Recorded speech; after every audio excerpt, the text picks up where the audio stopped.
नमस्कार, मी reiki master Rajshri. स्वागत आहे आपल्या या चॅनलवर.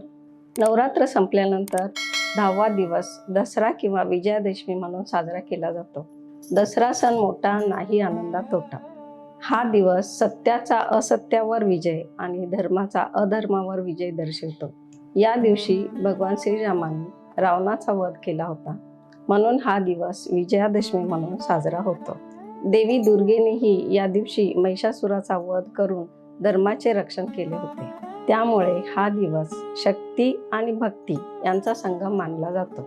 लोक सोनं म्हणजेच आपट्याची पानं एकमेकांना देतात आणि सोनं घ्या, सोनं करा आणि सोन्यासारखे राहा असे म्हणतात. याचा अर्थ समृद्धी, शुभ लक्षण आणि मैत्री नातं दृढ करणे असा होतो.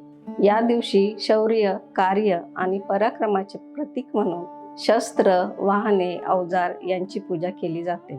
शिक्षण, ज्ञान आणि संस्कारासाठी हा दिवस अतिशय शुभ मानला जातो. हा दिवस म्हणजे आपल्यातील निगेटिव्ह ऊर्जा दूर करून पॉझिटिव्ह ऊर्जा, धैर्य आणि आध्यात्मिक उन्नती स्वीकारण्याची प्रेरणा देतो. म्हणूनच हा दसरा केवळ उत्सव नाही, तर नवीन सुरुवातीचा दिवस मानला जातो. या दिवशी घेतलेले संकल्प वर्षभरात पूर्ण होतात.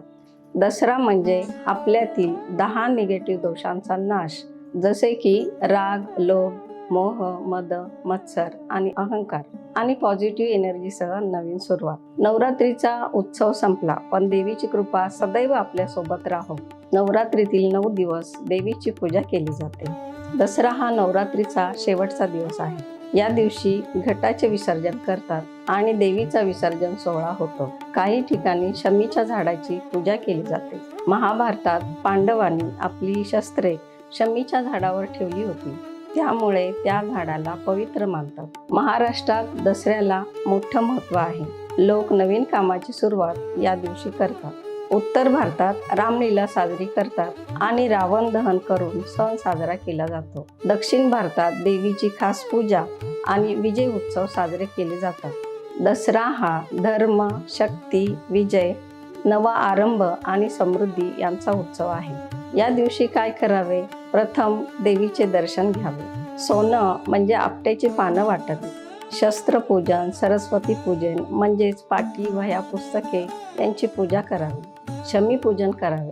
नवीन कामाची सुरुवात करावी. वाहन पूजन करावे. पुरणपोळी, शिरा, खीर यांचा देवीला नैवेद्य दाखवा. काय करू नये तर वाद, भांडण टाळावे. अशुभ बोलू नये. निराशा किंवा निगेटिव्ह विचार करू नये. तुम्हाला विजयादशमीच्या हार्दिक शुभेच्छा. तुम्हाला हा व्हिडिओ आवडला असेल तर चॅनलला सबस्क्राईब करा. व्हिडिओला लाईक आणि शेअर करा. कमेंट्समध्ये आपली मतं जरूर मांडा. पुन्हा भेटूया नवीन व्हिडिओत नवीन ऊर्जेसह. धन्यवाद.